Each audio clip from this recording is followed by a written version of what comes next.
Hello and welcome to the coronavirus update for the 28th of June 2020, where we now have over 10 million confirmed cases in the world and almost a half a million dead.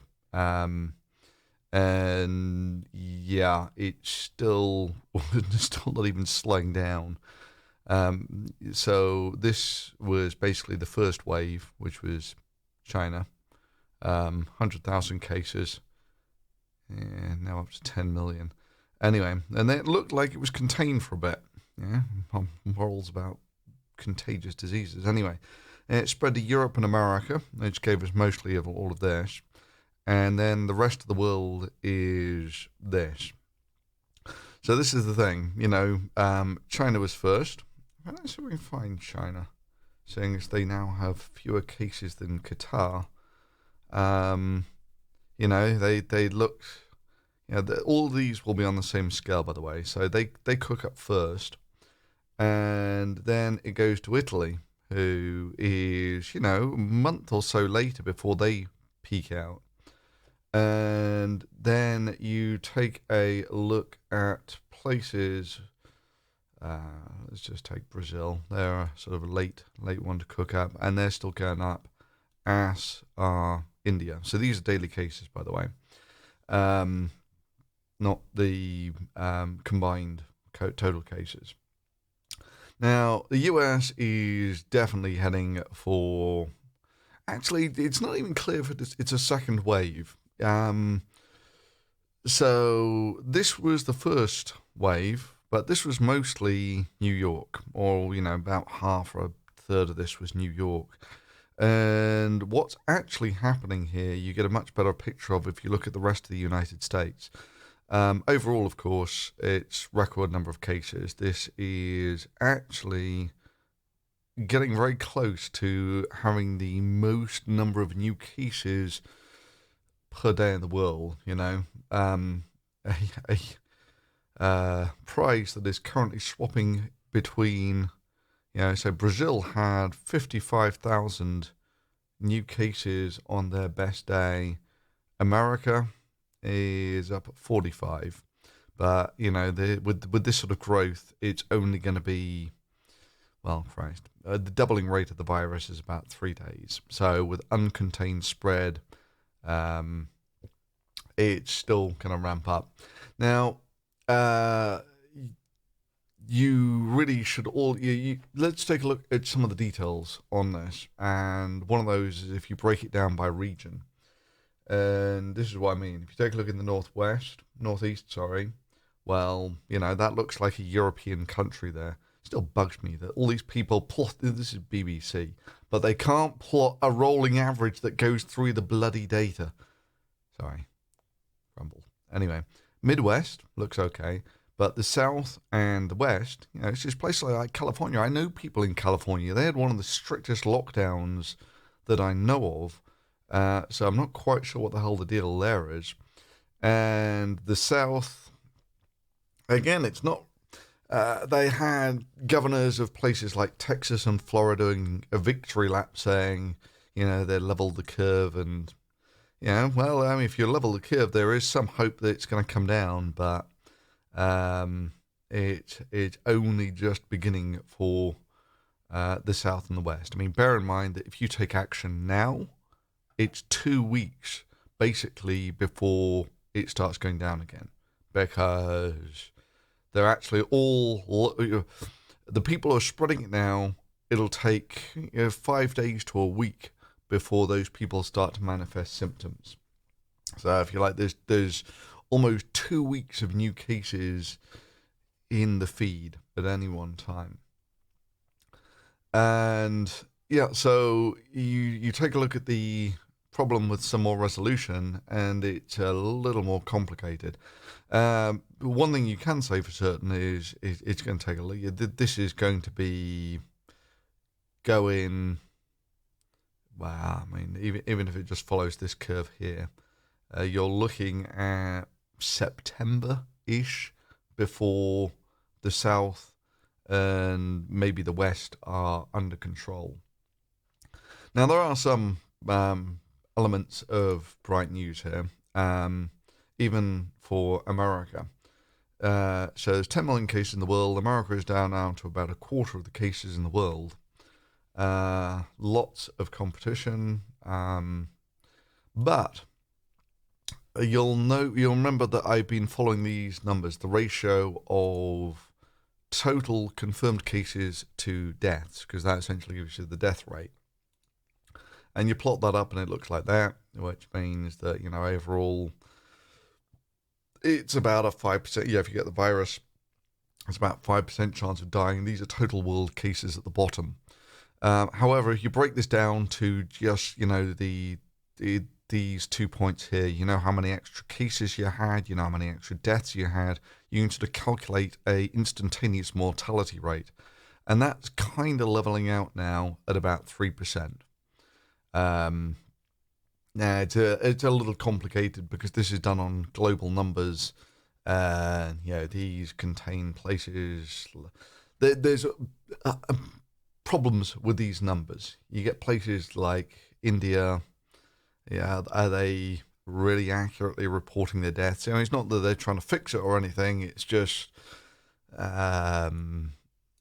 if your infrastructure's not there for sort of categorizing these things, there will be bigger error bars on these numbers.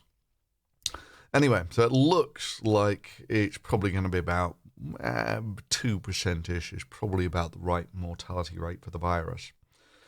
Now, you take a look at the new confirmed cases. The state of emergency in America was declared when there were 500 cases in America. And now there are 40,000. But the bright side is that if you actually follow the deaths, the daily deaths in America, you get this curve, which has been going down. And this is the deviation. This is actually a deviation here. I was skeptical about this, in the last video, but this is going to at least double, right? Comparing the front end and the back end of the curve can be tricky because the detection rates can vary a lot over 3 months. It's been 3 months now. However, the detection rate here and the detection rate here are about the same. So if you actually double the number of cases, you're going to about double the number of people dying per day. So you're looking at, deaths per day in America. We're getting down to somewhat about 500-ish. So you're at least going to double. And that's on the assumption that this just goes up to a factor of 2 and then stops. It's gone up from 20K to 40K. If that goes up, this is the problem with virality, is it can double every 3 days. And so you can quite easily get up to, where it was at its peak, which was 2,000 a day dying. Now, 2,000 a day is getting on for about 9/11 every day. That being said, leading cause of death in America is heart disease, which kills 600,000 per year, and there's about 300 days in a year, so that's 1,000. It's about 2,000 per day, ish. Is leading cause of death in America. So even at this, the virus has just about got up to, at its best, leading cause of death in America. Actually quite significant if you think about it, but now it's down to more manageable numbers. But you can go up from this value to this value in that time there, which is 2 weeks. 2 weeks, and you can be up to the coronavirus being the leading cause of death in America once again, which kind of sucks. And it does lead to this sort of interesting question: are there any coherent patterns about the virus spread? I mean, there are all these, conspiracy theories. You can basically spin whatever the hell you want if you just take a look at data in isolation. So I saw some videos saying that, this is completely regular seasonal spread, that, America was declining because it was going into summer, and Brazil was increasing because it was getting cooler. But this is mostly bullshit. I mean, you start taking a look at this thing in detail, and yeah, it's the places where it's hot is where the virus is spreading. There are no coherent patterns across America. Europe is a sort of fairly coherent pattern in that everywhere. I mean, Spain's another one. They're a bloody hot country. And they're going down, and it's hot, in places like Italy, and Italy looks fine. So why is it all these hot countries here sort of doing okay, and Brazil and Peru are doing horribly, America's doing horribly, and some of these places, Saudi Arabia, they've been up and down, and like I was saying, Qatar now has more cases than China, although they're better since I last looked at them. But yeah, and India, of course, another huge country, but there's no signs of containment. So, I mean, what is the pattern here? And I just can't see one. I mean, the best I can go for is that these hot countries have lots of air conditioning, so when it gets to summer, everyone goes inside with the air conditioning. But I don't know.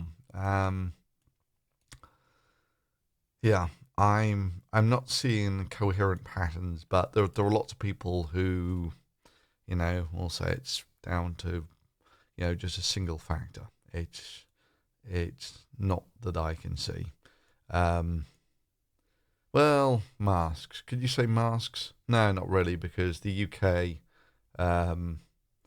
they never went in for the masks in a big way, and the UK, it looks kind of like a belated rest of Europe. So I don't know. But what you can say is, yeah, this is real. You can expect the death rate to double in the next 2 weeks. Anyway, yeah, whatever. Whilst I'm here, I'll let you know what I'm doing on my on the next video for the Thunderfoot channel. And so this is what I spent the morning doing. Is filming bouncy balls. This is all with the slow motion camera. It's just filmed at about 5,000 frames per second. So you get some really quite interesting things like these balls that bounce higher than. Yeah, you get some cute little couplings here. Oh my god. Might have overdone it with the frame rate on this. So these two guys here. Transfer of momentum. Okay, maybe they didn't collide.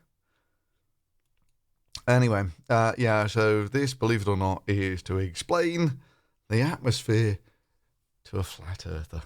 Yeah. And also, yeah, why not? What do you want? Blink or face palm? Let's do face palm. There we go. The sign of you might have been watching a flat earther video. And yeah, some of the ripples you get down on the arm here. I'm not so sure you see them that well, but I mean, it's amazing watching the pressure waves go through the veins. Let's do that a bit faster so you actually see what's going on. Yeah, you see the pressure wave. You even see where the what are the valves are on. So if you watch the pulse of blood come down here, oh no, it does just go all the way down. Sorry, I thought you could see it stop somewhere. I'm not sure if that's awesome or gross. But it's crazy. You get a pulse of blood.